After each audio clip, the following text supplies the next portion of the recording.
Who doesn't love some nice juicy drama? We certainly do. And although they play superheroes on the big screen, behind the scenes some of our favorite Avengers actors have been involved in some major drama over the years. Be it a stray comment that ignited the internet, a rogue Instagram post, or flat out spoiling their own movies, drama might be the Avengers' greatest enemy ever. Today's list is all about the biggest instances of drama on the set of MCU movies, so grab your extra large popcorn and let's get started right now.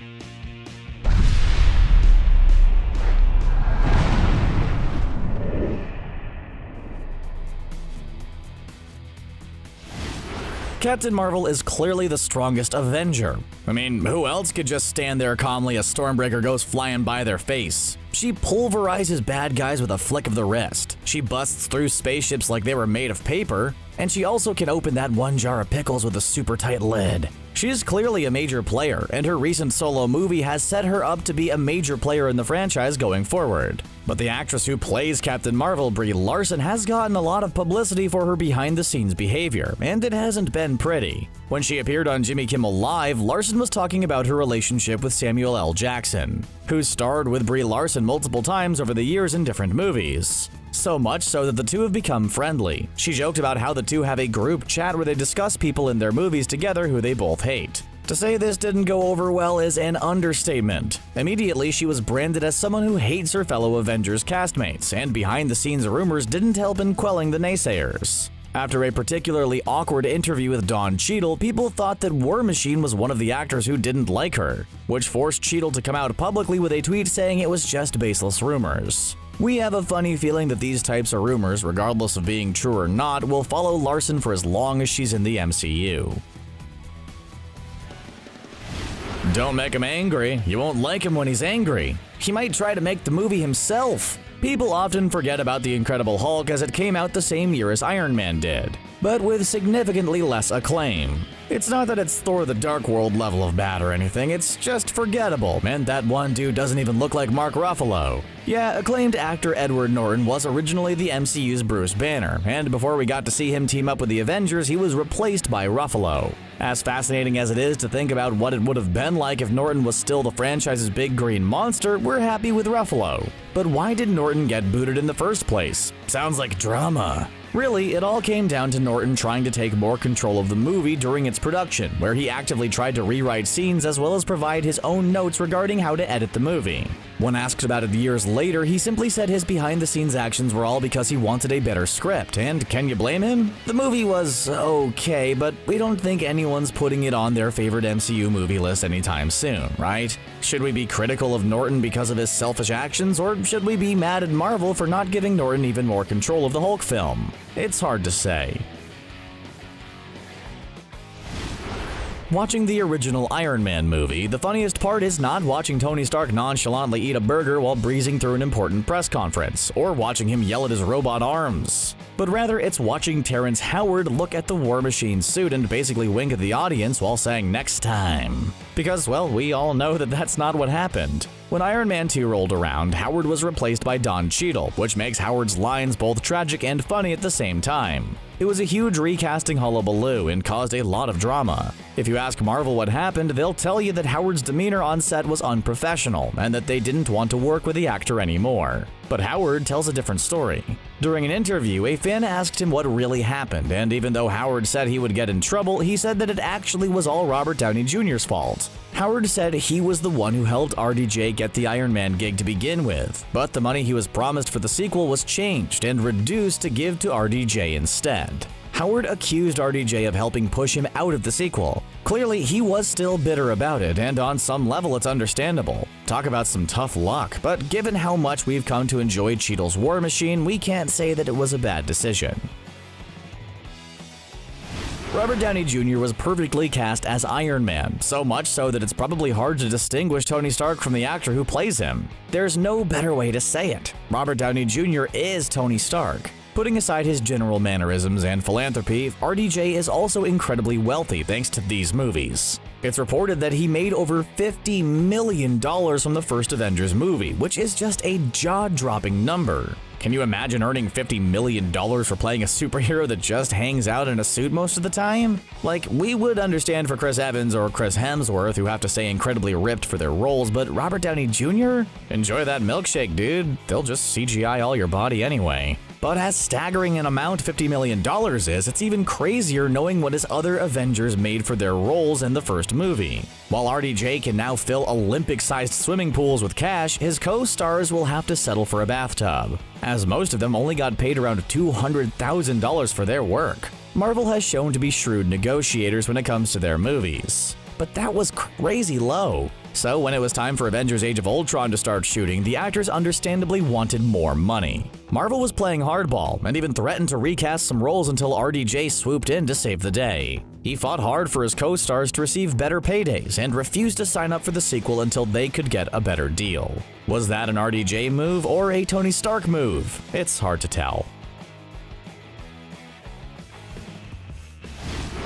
One of the biggest shocks out of Comic-Con wasn't that they were making a new Thor movie, because after Thor Ragnarok revitalized the Thor franchise by reshaping Thor's character and slapping an extravagant paint job over everything, and was met with critical and commercial acclaim, Marvel would have been crazy not to make another one, but rather that Thor's first love was making a return to the MCU. That's right, Natalie Portman's Jane Foster will not only return to the franchise for the fourth movie, but it was also announced that she would become her own version of Thor after becoming worthy of wielding Mjolnir. That was a huge shock, not only because it wasn't what many of us were expecting, but because Portman famously caused drama after saying she was done with the MCU after Thor: The Dark World. For that movie, originally future Wonder Woman director Patty Jenkins was set to call the shots. But after creative differences with Marvel, they parted ways, and Alan Taylor was brought on board to direct. This didn't sit well with Portman, who initially was excited for the project mainly because Jenkins was directing, so when she left, Portman mainly stayed out of contractual obligation.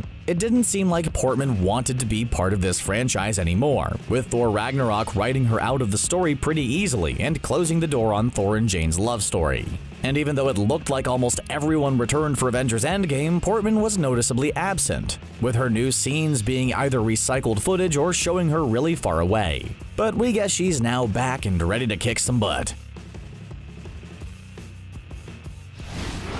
Idris Elba is a hard-working actor who seemingly wants to be a part of every major franchise known to man. He's starring in the semi-reboot of Suicide Squad, he fought The Rock and Jason Statham in Fast and the Furious, he was covered in alien makeup to battle the Enterprise crew in Star Trek, and he's long been at the top of many fans' lists to play the next James Bond. But of course, a lot of people watching this video know Elba as Heimdall, Thor's BFF in the Thor franchise. Watching the first two Thor movies, it's clear that Elba was severely underused. And pair that with the fact of no one really having a good time while filming Thor: The Dark World, it's understandable about the drama Elba caused. He said working on the sequel was heartbreaking, and told his agent how much it felt like torture to be in the movie and only stuck around because of his contract. Maybe producers listened to him because Heimdall was given a much better role in the third Thor movie, but then unfortunately was killed off in the opening minutes of Avengers: Infinity War. So let's hope that Elba's happy for multiple reasons. He got to play Heimdall in a way that was much better, and then got to exit the franchise on a high note to pursue other things. That's kind of a win-win, right? Actors are always put in a tough situation whenever their bosses go to war. They can't really pick sides or badmouth anyone, or else they might get themselves in hot water. This type of situation was made clear recently with the whole Spider-Man debacle. We all know the story by now. After delivering a massive cliffhanger in Spider-Man: Far From Home, Sony and Disney butted heads, and Sony ended up removing Spider-Man from the MCU for a short period of time. Obviously, there was a lot of private meetings that we all weren't part of, but rumors seemed to point toward Disney wanting a higher percentage of the profit, while Sony wouldn't cave. Not surprisingly, a lot of the MCU's cast stayed quiet on the issue, as they clearly knew not to get involved when their parents were fighting. But someone didn't tell Jeremy Renner this, obviously. The Hawkeye actor took to Instagram and posted a message to Sony saying that Spider-Man should go back to the MCU. We mean, it's something that we all wanted, but Renner upfront blaming Sony for the fight caused a little bit of a controversy. Some fans were quick to point out that Disney was the one being greedy in the situation by asking for an insane raise in percentage. Some sources say that Disney originally made 5% off of Spider-Man box office, and their new request was for 50%, which is a huge jump. Sure, we all wanted Spider-Man back in the MCU, but some people think that Renner's approach wasn't the best way to go about things. Can someone please just get this man his bird? Maybe then he'll stop mumbling everything. When Mickey Rourke was cast to play Whiplash in Iron Man 2, everybody was excited. The actor was coming off of a recent career resurgence thanks to The Wrestler, and we were at that stage where we didn't know MCU films could be bad yet. What could go wrong? Well, Iron Man 2 was met with a lot of criticism for its dull villains and its surprising lack of Iron Man. Rourke especially was heavily criticized for his general lifeless demeanor and lack of energy. Pair that with his constant mumbling, and you've got yourself one really disappointing MCU villain. But Rourke went on record later trying to set everything straight. He caused a lot of drama by saying he wasn't a Marvel fan, which to some was a weird thing to say since he literally starred in one of their movies. But by the sounds of it, maybe he had a good reason to not be a Marvel fan anymore. Rourke said that the studio cut out almost all of the scenes where Rourke tried to make Whiplash a more three-dimensional character, and instead just focused on making him the first of many bad guys who wanted revenge against Tony Stark because of some kind of past transgression. You know, we might be on Rourke's side with this one. We absolutely adore Mark Ruffalo as the Hulk, and if they ever get around to making a solo Hulk movie, we'll definitely be the first disembodied voice in line to buy a ticket. But Ruffalo caused some major drama when he accidentally spoiled a lot of Thor Ragnarok during a screening. This is truly a hilarious story. During the showing, Ruffalo accidentally didn't turn off his phone when he put it in his pocket, and so a portion of the film was live streamed to his Instagram followers. Someone from Disney had to go up to him and tell him to turn his phone off. It's funny to hear him talk about how his phone kept buzzing in his pocket, but he didn't want to be rude during the screening to answer it. But that's not even the worst spoiler. Go back and check out his Good Morning America interview with Don Cheadle where he basically spoils the ending of Avengers Infinity War. During some questions about the upcoming movie, he clearly starts to say that half of everyone dies, before stopping himself and trying to cover it up by saying that everyone dies instead. The look of pure fear on his face afterwards make you feel so bad for the guy. Some are quick to write this off as an elaborate bit, but we're not so sure. Ruffalo and Cheadle look genuinely concerned over what was said. You guys think Ed Norton would have done this?